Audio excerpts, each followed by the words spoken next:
My first question to you, sir. India has a new government in place right now, one that claims to be very pro-business. What's your thoughts on the India story right now? Well, I think that your new Prime Minister has been amazing, and I speak from a person that looks from outside in. Coming from New York, the United States, I will say that his image and the way he's handled himself has been brilliant. He seems to have been a person that's been able to unite India and bring all factions together. And I think he's done an incredible job of unification. And again, that's so important for India because India was very divisive at one point and people were afraid to invest in India. I think they have great confidence in the new Prime Minister. So I congratulate India on that. And you know, look, India is an amazing country, a great country. And now with leadership, and I think you now have the right leadership, tremendous things will happen for India. Now, apart from being a celebrated showman as well as a shrewd businessman, you are well known for being a real estate mogul. My question to you is, what is it that interests you the most about Indian real estate?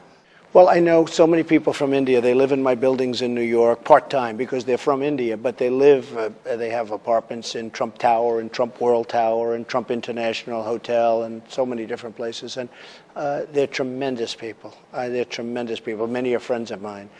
And so many of them, they just love this country. They feel so strongly and so passionately about the country. And I think that may be rubbed off on me.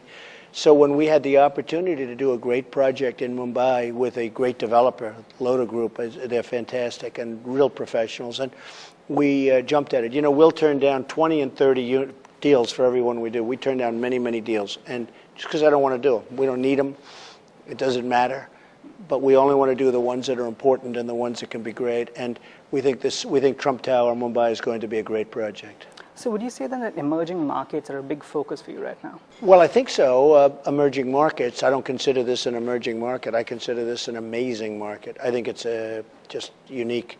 One of the things I've seen in Mumbai is that cities which aren't anything compared to Mumbai, the prices are much higher than in Mumbai, per square foot, per square meter. And I'm saying, you know, that's my kind of place because I'd like to get in there early. So I look at pricing in Mumbai to be so inexpensive. When you look at London and you look at New York and you look at so many other cities, and then you look at lesser cities where the price is higher than Mumbai, and it never made sense to me. And that's one of the reasons we're doing the job.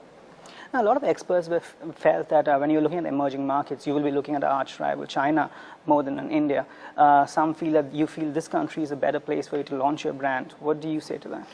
Well, I feel strongly about China also. I mean, China is an incredible country, obviously, and I think China is going to be, you know, another real power. It already is. We'll be doing things in China, and we'll be doing additional things in India. Now, let's talk about the projects over here, the ones Trump Towers in Pune as well as in Mumbai. Do you feel, considering that the New York Trump Tower is so iconic, do you feel that the Indian namesakes will be able to live up to the brand? Well, we're doing great buildings. They're both going to be great buildings. Very luxury, very high-end. And frankly, we didn't have to do as much as we did. We could have gotten away probably with the same pricing and done a lot less than we're doing. But we feel it's very important to come in with a bang and do it properly. So in both those instances, we are going to do something really special. And they're going to be great jobs. In Mumbai, where we haven't even really gone out, we've already sold over 100 units, as I understand it. And we opened the sales office this afternoon. We haven't even opened the sales office. So people are loving it. And they love the location, they love the building. But they are really loving the product. So we're very happy about that. Now, talking about the product, this is coming up in a region where developers are falling over themselves to launch super luxury brands. They're bringing in international brands. How do you think the Trump Tower itself will be able to compete against such competition? Well, there's no brand like Trump. We have the hottest brand in the world right now, and there's no brand like Trump. It's done tremendously all over the world, and I think Lota did the right thing when they called us because they knew what they were doing. And additionally, we're a real estate brand. We know what we're doing in real estate. Some of these brands are like celebrity names or celebrity whatever, maybe fashion names, but they know nothing about construction. They know nothing about concrete and glass. I know everything about those things. So we had a lot to do with the design of the building and the beauty of the building and really the functionality of the building. So we had a lot. And in addition to that, we had the best brand. So are you looking at signing up similar deals with other developers in India and other markets, other cities? Well, we're looking at a number of other deals. It's really, and as I said before, it's absolutely quality over quantity. We could do many jobs. I could leave today and sign a pocket full of jobs. I don't want to do that. For us, it's absolute quality is much more important than quantity, and that's why we're doing Mumbai. That's why we're doing, you mentioned two names. I mean, we're doing these two, and the only reason we're doing them is for the quality of it. We think they have tremendous potential. We could do many other jobs. We didn't like what we saw. So can you give me a time frame on when you might expect some of these to work out? Oh, I think we'll have other deals. I think we'll be doing hotels in India. We'll be doing a lot in India. India is an amazing place, and I know it well, and it's an amazing place. Now, somebody who's built up a very successful real estate empire, what's your advice to Indian developers who are actually battling a slump of sorts right now? Well, I think just keep doing good work and don't give up and keep working hard. And, you know, pricing in India is not like it is in other places. Pricing in India is not as high in many sections. And when I look at Mumbai and I look at the pricing, it never made sense to me because it seems so low. But I think to other developers or other entrepreneurs, you know, one thing about entrepreneurship, you have to love what you do, and you can never, ever quit or give up. Those are the two keys. And you have to have a good idea or product. Now, in the past, you've stated a growing interest in the number of millionaires and billionaires coming out of India. Your son even talked about setting up an India-specific fund. What's going on there? Well, I think that you have great entrepreneurs in India. I think that's a natural thing. It's almost a natural thing for India. But you have some of the great entrepreneurs in India and a tremendous flock of new ones coming up. And that's a very important thing. That's going to bring economics and money and lots of good things to India. I think it's and it's going to bring jobs. And that's a good thing for India. So the fund, do you think that's going to be happening, or have you kept that on hold? Well, it's not of priority to us, to be honest. And, you know, if you talk about a fund, we don't need money. So if you don't need money, there's no real reason. And we do for our own account. You know, we don't do for others. We do for our own account. And we love building great projects. And we love, in some cases, keeping them, or in some cases, selling units to people so they can benefit. But a fund is not of something that's overly interesting to me. Now, talking about the branding and licensing again, two things. One is the Indian market, the realty market is going through a slump.